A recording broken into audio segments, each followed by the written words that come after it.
without help from a coach, how does someone know if they're at competition weight? How would you know when you're lean enough to stop dieting? This is for actual competitors. What's contest weight? It's a tough question to answer. Without a coach? If you have, yeah, without a coach, if you have previous experience competing, there's nothing wrong with aiming for a previous contest weight. If you've gotten yourself into shape once before, that can be a target. And if anything, for planning purposes, that might just be a little bit conservative, worst case, and you might be able to be ready a few weeks sooner. But as far as look goes, it's not unusual to feel very small, like flat and almost soft as a result in those final stretches before you add food back in. And so it might not be when you visually look your best. In many cases, you won't look your best till you fill back out. And so, without the help from a coach, I think most coaches, have an eye for that.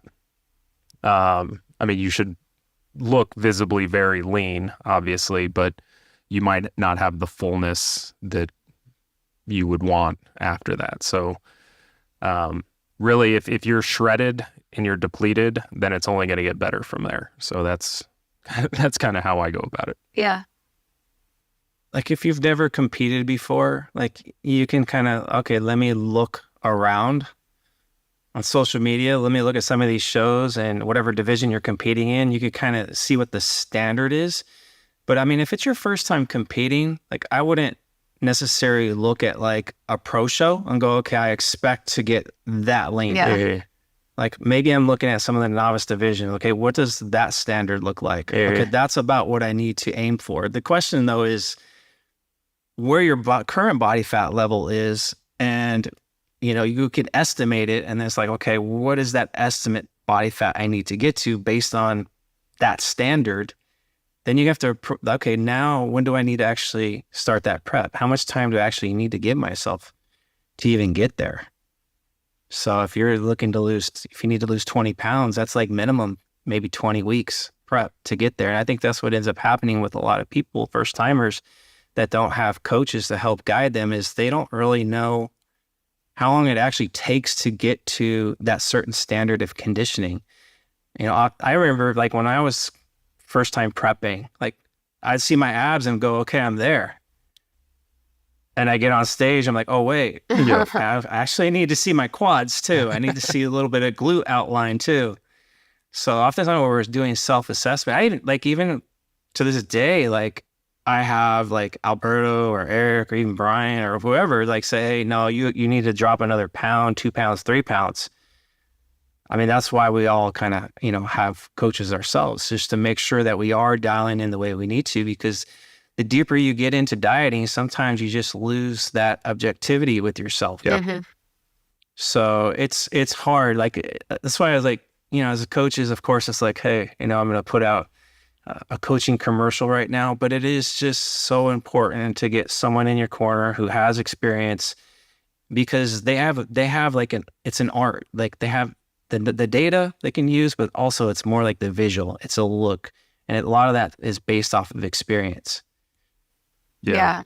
Yeah. Body fat percentages, I'll get a lot of questions like, what body fat percentage do I need to be in order to compete? And I would hesitate, or I'd caution people against using like body fat estimates to plan their prep, just because there's a huge margin of error there. Exactly. So, there's a visual look you're after.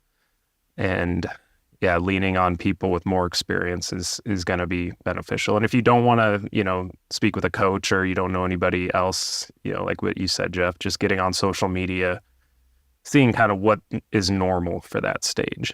Right. And, one point you touched on that I think is really important is the division that you're competing in. And so, height, right? Yeah, sometimes. But yeah, a wellness competitor isn't going to get as lean as like a male bodybuilder. Mm-hmm. And so you want to sort of know what the criteria are. And there's people that show up too lean for some of the divisions, you know, especially on the female side. So I think it's important knowing what look they're going for and knowing what your timeline needs to be to accommodate that. And worst case, just add some more time to that timeline as a buffer. Okay. So if you were going to do this internet search your division, novice probably, or open, not pro, right, is what y'all said. And if you're, I still think, because like Eric is so much taller than like Jeff and Bert, but y'all stage weights are like 10 pounds off, right? His stage is like closer to 180 and y'all's is like 160. Dang, 20 pounds off? Is that right? Jeff and That's Bert the thing, versus like, Eric? It's tough because if you have someone who's competing for the first time, and this happens quite often, they'll look at, let's say, Alberto, and I want to be shredded like Alberto. And they realize, like, well, Alberto is the same height as they are, but it's probably carrying 20 pounds more muscle. Right. And then they're shell shocked when I say, well, you're not going to be 165 on stage. You're going to be more like 140. Yeah. You're going to be 119 pounds. Hey, we've seen it. We've seen a 119 pound it'll male. still look impressive too. Yeah, Like, good point. like I remember, like, back in the day when I was like, okay, like I remember I was going for my pro card at the Texas Shredder, Okay. and I would look at the people from the year prior and go, okay, I need to try to at least match that level of conditioning. I wasn't worried about the muscle size, their heights.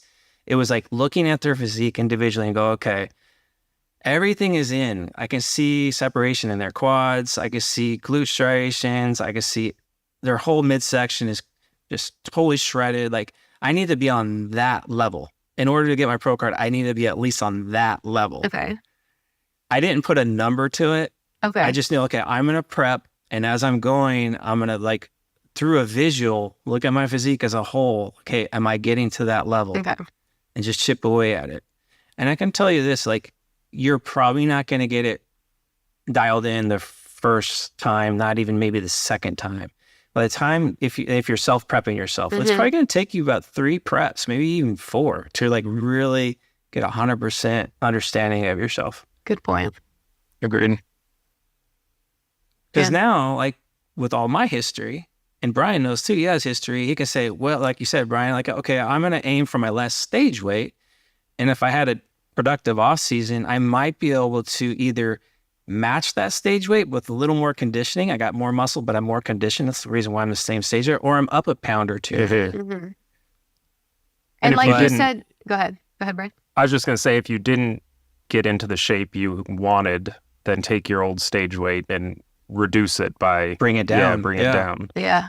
And so every season I've done has been progressively lighter, actually. Just like I've hit more, like my lows have been lower with each subsequent prep. And also, like you said, though, too, this not scary thing about not having a coach, but like, say you do all that right, but still you won't be able to accurately assess your stage look till you have peaked, right? Like you said, like you feel back out. Because like beginning of peak, we all feel like small and scrawny, right?